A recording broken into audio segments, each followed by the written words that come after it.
레스토랑 스튜의 깊은 맛, 그 비밀은 바로 이 작은 향기 다발에 있습니다. 프랑스어로 잘 꾸며진 꽃다발을 의미하는 부케 가르니. 오늘 당신의 주방에 셰프의 비법을 더해드릴게요.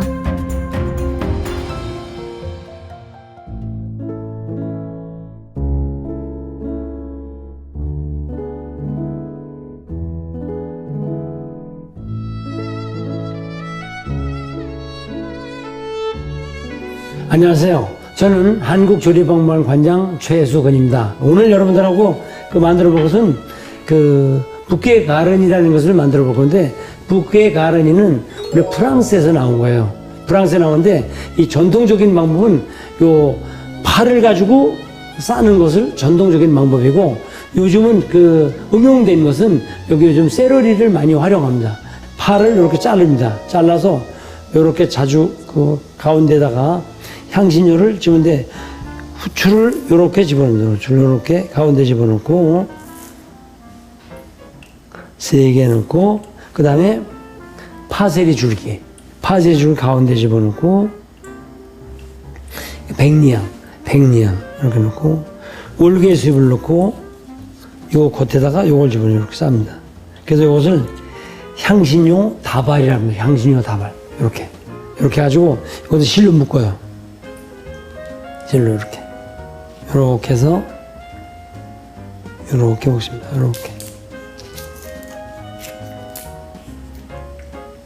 이렇게 묶어서,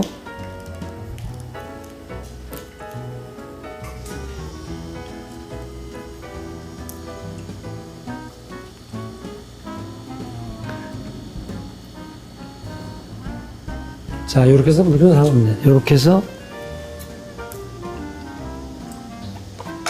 이렇게 묶어서 사용할 거고, 요즘은 또 향신료를 이렇게 헝겊에 싸는 경우도 많습니다. 향신료든 쌀 적에는 똑같이 월계수잎, 백리향, 후추 이렇게 싸서, 그냥 대량 음식할 때는 이런 걸 쓰고, 또 소규모로 요리할 때는 아까 만든 요걸 사용하거든요. 요렇게 해서 요렇게 묶습니다. 요것도 요렇게 묶어요. 이렇게 해서 요렇게 묶습니다. 그래서 저도 해보니까 이렇게 마른 거는 이렇게 묶어지기가 잘 않기 때문에 요렇게 소창에다가 싸는 경우가 많습니다. 그래서 호텔 같은 데서 이것을 많이 미리 만들어 놔요. 많이 만들어 놓고 이제 사용할 적마다 쓰죠. 이렇게 해서.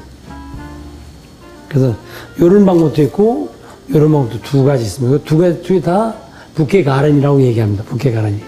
그다음에 요즘은 또 이런 것도 나와요. 향신료를 이렇게 말아서 이렇게 해서 육수 만들 적에 많이 쓰고, 어떤 때는 또 소스 만들 때도 활용하거든요. 그래서 이걸 넣는 이유는 뭐냐?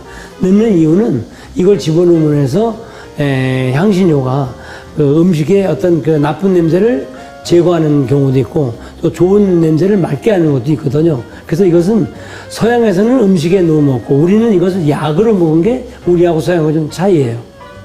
그래서 육두구라 그러는 것은 우리말로는 육두구라 하는데, 서양에서는 넌맥이라 그러거든요. 그래서 넌맥은 요리할 때 많이 활용하고, 우리는 한약에 활용을 합니다.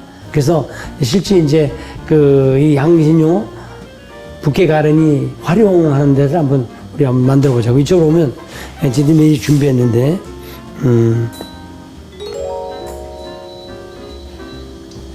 제가 준비했거든요. 야채를 이렇게 야채. 오늘 야채숲 한번 끓여보겠습니다. 야채숲.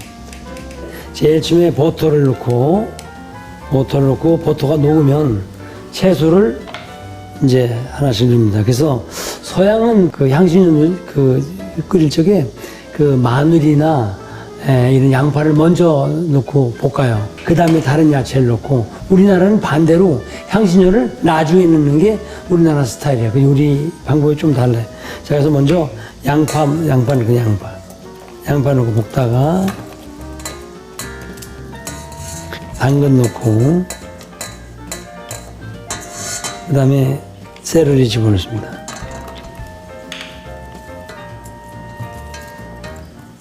보통 우리들이 향신료 보면 아까 설명했듯이 그 가장 많이 쓰는 게 파세리를 많이 씁니다. 이 파세리 쓰고, 그 다음에 이제 그 로즈마리, 양고기 같은 데 많이 활용해요. 양고기 같은 데면은 향도 좋고, 많이 활용되는 게 이거.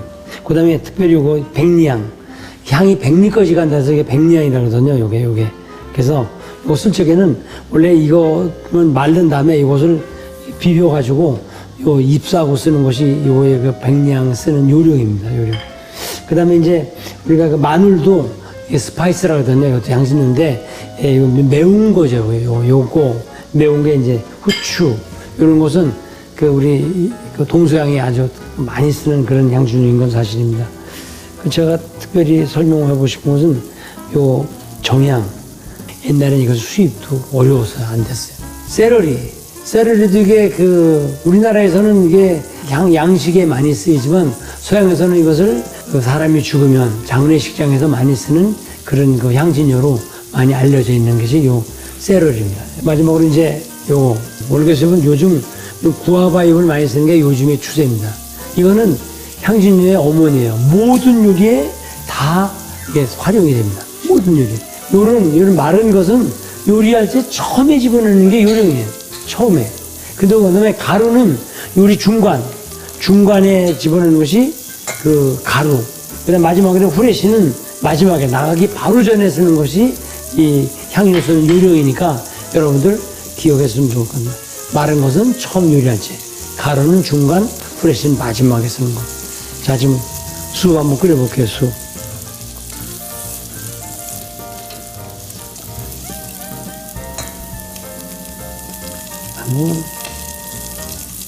다 집어넣고, 마지막에 이제 토마토 집어넣기.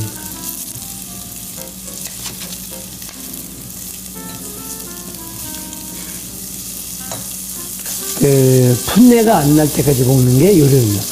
풋내가. 그러니까 뭐 5분 볶아라 2분 그런 게 아니고 풋내가 안 날 정도로 색 안 나게 풋내가 안 나게. 그 다음에 이제 준비한 육수 집어넣습니다.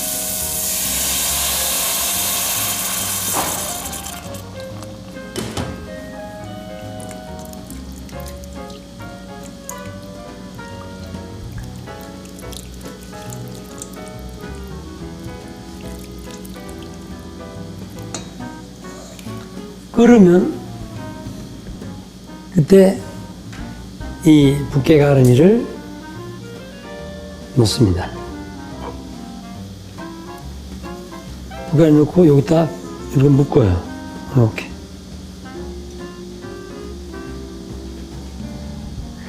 그 우리나라에서는 북게가르니를 가정에서 많이 사용하지 않지만 프랑스에서는 모든 가정에서 이것을 거의 매일같이 사용합니다. 이렇게 묶어서 끓여줍니다.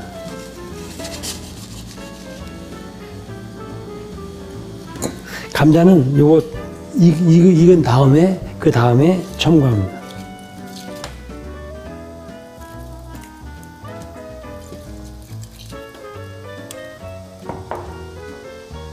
감자 집어넣으면 이게 농도도 나오고 맛있는 수육이 될 수 있습니다.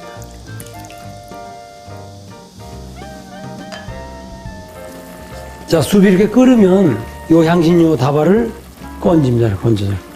요거는 2번 쓸 수 없고 한 번만 쓰는 거예요. 한 번만. 그래서 요거를 넣은 거하고 안 넣은 거 차이가 있죠. 왜냐면 넣게 되면은 잡냄새가 없어지고 일단. 두 번째로 또 좋은 향이 그 용출되거든요. 그 다음에 조심해야 할 것은 이 월계수가 들어간 것은 요리가 끝나면 빨리 꺼내야 됩니다. 여러분들 혹시 토마토 소스 아실 거예요? 토마토 소스가 빨간 거가 있고 검은 게 있는데 검은 것은 월계수가 오래 넣어두면 그게 검어지거든요. 그래서 약간 요리가 끝나면 빨리 제거하는 것이 답입니다. 향신료는. 자, 꺼낸 다음에 그 다음에 이제 소금 후추 한 다음에